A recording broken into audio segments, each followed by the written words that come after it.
friends, welcome to Bright Future Channel. 2025 நீங்க engineering admission பண்ண wait பண்ணிட்டு இருக்கீங்களா? அப்ப இந்த வீடியோ உங்களுக்கு தாங்க. தமிழ்நாட்டிலே பாத்தீங்கன்னா டாப் 5 டிமாண்டட் கோர்சஸ், அதாவது பாத்தீங்கன்னா இன்ஜினியரிங்ல பாத்தீங்கன்னா டாப் 5 டிமாண்டட் கோர்சஸ் பத்தி தான் நீங்க வீடியோல பார்க்க போறோம். சோ வீடியோக்குள்ள போறதுக்கு முன்னாடி மறக்காம நம்ம சேனலை சப்ஸ்கிரைப் பண்ணிக்கோங்க. வாங்க வீடியோக்குள்ள போலாம். ஓகே, 5th பொசிஷன்ல என்ன கோர்ஸ் இருக்கு அப்படின்னு பாத்தீங்கன்னா ஈசி கோர்ஸ் தாங்க. சோ அதாவது பாத்தீங்கன்னா எலக்ட்ரானிக்ஸ் அண்ட் கம்யூனிகேஷன் இன்ஜினியரிங் இந்த கோர்ஸ் தான் உங்களுக்கு கொடுத்திருக்காங்க. சோ இந்த கோர்ஸ்க்கு பாத்தீங்கன்னா ஃபியூச்சர்ல பாத்தீங்கன்னா ரொம்ப வேலை வாய்ப்புகள் இருக்குன்னே சொல்லலாம். லாஸ்ட் இயர் பாத்தீங்கன்னா இந்த கோர்ஸ்க்கு எவ்வளவு சீட் க்ளோஸ் ஆயிருக்கு அப்படின்னு பாத்தீங்கன்னா 15741 சீட் பாத்தீங்கன்னா இந்த கோர்ஸ்க்கு க்ளோஸ் ஆயிருக்கு.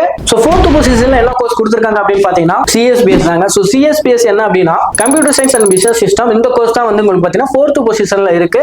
சோ இந்த கோர்ஸ்க்கு பாத்தீங்கன்னா லாஸ்ட் இயர் எவ்வளவு சீட் க்ளோஸ் ஆயிருக்கு அப்படின்னு பாத்தீங்கன்னா 1751 சீட்ஸ் வந்து பாத்தீங்கன்னா லாஸ்ட் இயர் உங்களுக்கு க்ளோஸ் ஆயிருக்கு. ஓகே, 3rd பொசிஷன்ல என்ன கோர்ஸ் உங்களுக்கு கொடுத்திருக்காங்க அப்படின்னு பாத்தீங்கன்னா சிஎஸ் தாங்க. அதாவது பாத்தீங்கன்னா கம்ப்யூட்டர் சயின்ஸ் இன்ஜினியரிங் கொடுத்திருக்காங்க. சோ இந்த கோர்ஸ்க்கு பாத்தீங்கன்னா லாஸ்ட் இயர்ல எவ்வளவு சீட் க்ளோஸ் ஆயிருக்கு அப்படின்னு பாத்தீங்கன்னா 24340 சீட் பாத்தீங்கன்னா லாஸ்ட் இயர் உங்களுக்கு க்ளோஸ் ஆயிருக்கு. அதாவது பாத்தீங்கன்னா சிஎஸ் கோர்ஸ்க்கு 2nd பொசிஷன்ல என்ன கோர்ஸ் கொடுத்திருக்காங்க அப்படின்னு பாத்தீங்கன்னா பிடெக் ஐடி தாங்க. அதாவது பாத்தீங்கன்னா பிடெக்ல பாத்தீங்கன்னா இன்ஃபர்மேஷன் டெக்னாலஜி கொடுத்திருக்காங்க. இந்த கோர்ஸ் பாத்தீங்கன்னா லாஸ்ட் இயர் பாத்தீங்கன்னா எவ்வளவு சீட் க்ளோஸ் ஆயிருக்கு அப்படின்னு பாத்தீங்கன்னா 11897 சீட் பாத்தீங்கன்னா லாஸ்ட் இயர் உங்களுக்கு க்ளோஸ் ஆயிருக்கு. Okay, first top most demanding course என்ன கொடுத்திருக்காங்க அப்படின்னு பாத்தீங்கன்னா ஏஐடிஎஸ் கோர்ஸ் தாங்க. அதாவது பாத்தீங்கன்னா artificial intelligence and data science. இந்த கோர்ஸ் பாத்தீங்கன்னா ஸ்டூடண்ட்ஸ் எல்லாம் அதிகமாவே விரும்பி எடுக்கக்கூடிய ஒரு கோர்ஸாவே இருக்கு. சோ இந்த கோர்ஸ்க்கு பாத்தீங்கன்னா லாஸ்ட் இயர்ல எவ்வளவு ஸ்டூடண்ட்ஸ் க்ளோஸ் ஆயிருக்காங்க அப்படின்னு பாத்தீங்கன்னா 13494 சீட் பாத்தீங்கன்னா லாஸ்ட் இயர் உங்களுக்கு க்ளோஸ் ஆயிருக்கு. ஓகே, இந்த வீடியோ பிடிச்சிருந்தா லைக் பண்ணுங்க, மறக்காம நம்ம சேனலை சப்ஸ்கிரைப் பண்ணிக்கோங்க. தேங்க்யூ ஃபார் வாட்சிங்.